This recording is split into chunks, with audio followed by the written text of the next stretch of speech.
Man, I used to have sore throats every single year growing up, and haven't had one in probably 15, 20 years, which is good.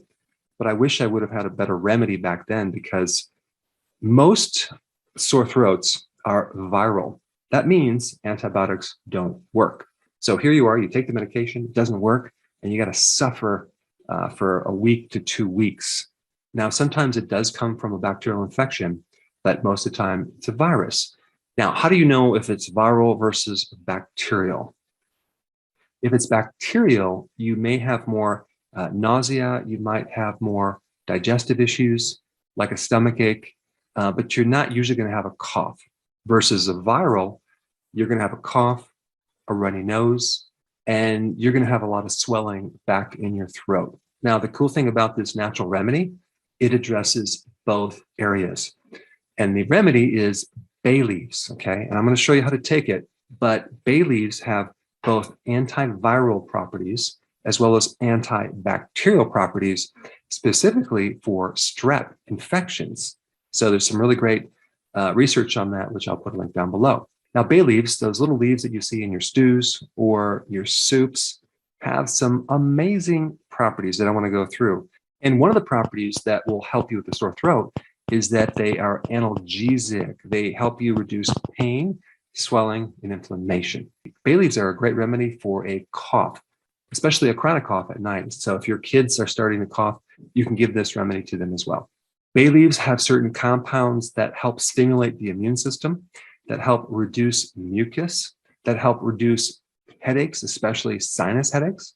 And you can use it as an insect repellent as you're trying to fix your sore throat. If there's insects around, bay leaves are good for wound healing. They have anti-cancer effects.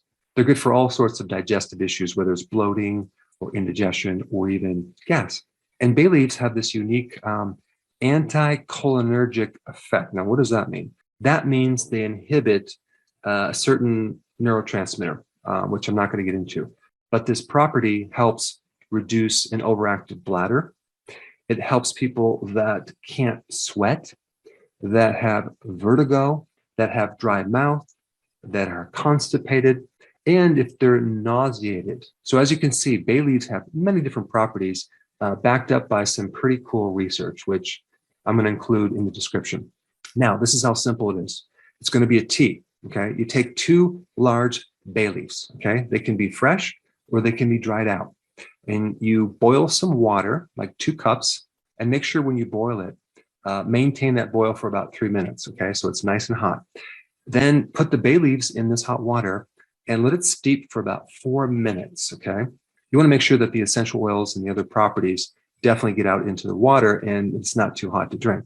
Now, I would also recommend cinnamon, like a little stick if you have it, because bay leaves are a bit bitter, but the cinnamon will add a nice flavor. And if you want to add a couple drops of stevia, it will make a nice drink. If you don't know about stevia, they have a liquid version of stevia that's a sweetener and it's from an herb. So you simply want to sip this tea through the day and you can drink as many as you want. There's no caffeine and it will soothe the back of the throat. It will get rid of pain. It will reduce the inflammation. It will help fight the pathogens and help speed up the recovery. Now, this is very, very important.